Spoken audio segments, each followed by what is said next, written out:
अस्सलाम वालेकुम, welcome to my channel let's learn. मैं सर सरीशन और आज आप लोगों की खिदमत में जो टॉपिक लाया हूँ वो है साइंटिफिक मेथड्स। तो आज हम जानेंगे साइंटिफिक मेथड एक मज़ेदार मच्छरों की कहानी के साथ। उम्मीद करता हूँ वीडियो आपको बड़ा पसंद आएगा। वीडियो स्टार्ट करने से पहले सभी वैसे गुजारिश है कि मेरा चैनल ज़रूर लाइक कर दें और जिन्होंने अभी तक मेरा चैनल सब्सक्राइब नहीं किया वो चैनल को ज़रूर सब्सक्राइब कर दें। आए चलते हैं अपने टॉपिक की तरफ। तो सबसे पहले जो आज हम टॉपिक पढ़ने जा रहे हैं वो है साइंटिफिक मेथड। तो सबसे पहले साइंस क्या है? तो साइंस क्या है? द स्टडी ऑफ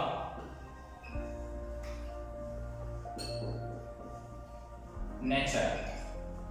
तो भाई जनरली जो हम साइंस के लिए पढ़ते हैं कि साइंस क्या है? साइंस जो है वो स्टडी है किसकी?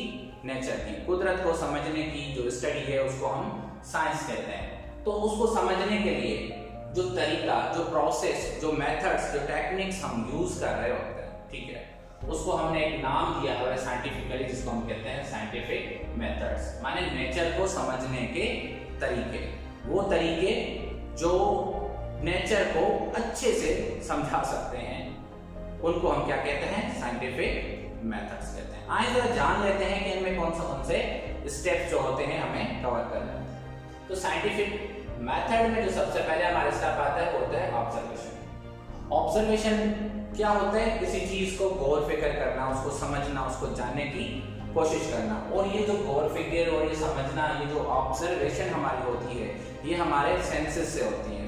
सेंसेस हमारे यहाँ कितने हैं? 5 हैं। और कौन से हैं? Sense of seeing eye, sense of smell nose, sense of hearing ear, sense of touch skin and sense of taste 10।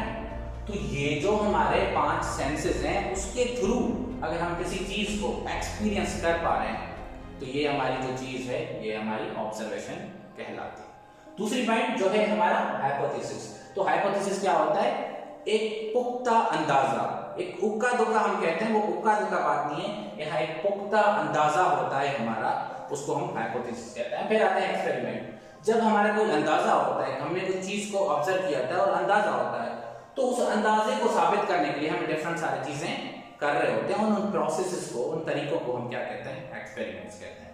और एक बार अगर हमारे एक्सपेरिमेंट्स कामयाब हो जाएं तो वो जो तरीके और जो ऑब्जर्वेशन, वो जो सारा कुछ हमने किया, हम उनको लिखित फॉर्म में उसको लिखते हैं और उसी प्रोसेस को हम थ्योरी कहते हैं। और वो अगर साबित हो जाए तो वही थ्योरी हमारी बाद में लॉ कहलाती है, यानी कि वो एक कानून बन जाता है। ठीक है जी।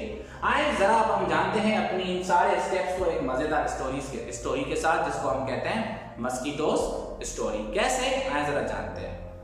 गाइस, आप सबने तो डेली लाइफ में ये जरूर ऑब्जर्व किया होगा कि हम जब बैठे होते हैं स्पेशली अंधेरे में, तो मच्छर जो है हमारे सर पे जो है ना मंडरा रहे होते हैं। कभी गौर किया है ऐसा क्यों होता है? वो मच्छर हमारे सर पर ही आके क्यों मंडराते हैं? कभी नहीं किया ना? तो चले आज से हम अपनी ऑब्जर्वेशन स्टार्ट करते हैं कि आखिर क्या वजूहत है। आपने गौर किया होगा कि मच्छर अंधेरे में हमारे सर के ऊपर मंडराते हैं। ठीक है जी। ये जो हम गौर कर रहे हैं इसी स्टेप को हमारा क्या कहलाते हैं?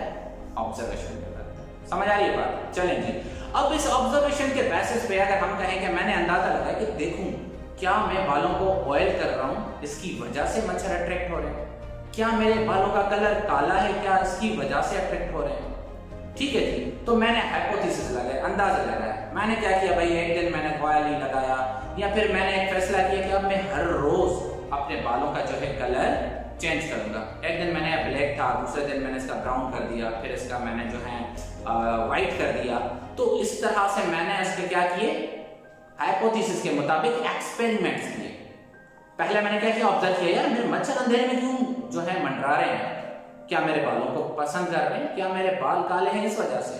तो उस अंदाजे के बेसिस पे ना मैंने क्या कि चलो ठीक है कलर चेंज करते हैं। मैंने ब्लैक किया तो भी मच्छर मंडरा रहते हैं, ब्लैक। फिर ब्राउन किया तो भी मच्छर मंडरा रहते हैं। फिर जब मैं व्हाइट पे आया तो मैंने देखा यार कुछ मच्छर हमारे कम हुए हैं।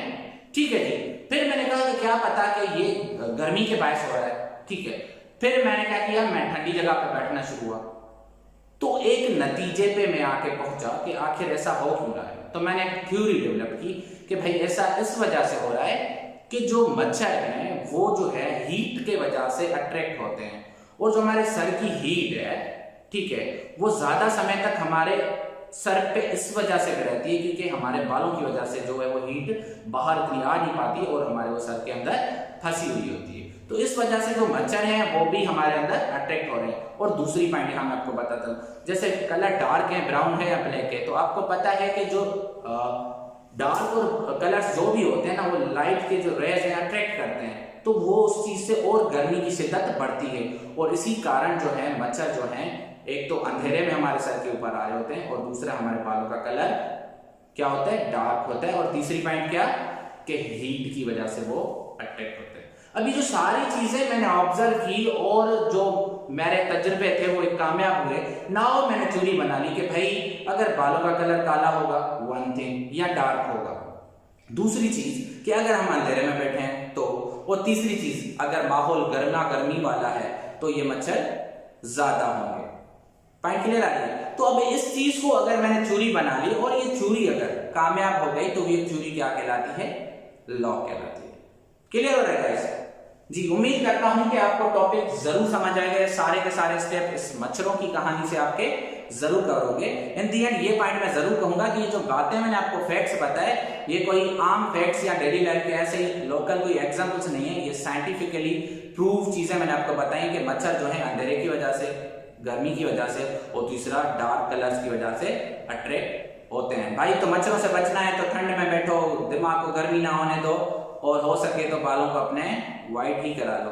Thank you so much. उम्मीद करता हूँ वीडियो आपको पसंद आया होगा। मिलते हैं एक नए टॉपिक में, तब तक के लिए मुझे इजाजत दीजिए। अल्लाह हाफिज़।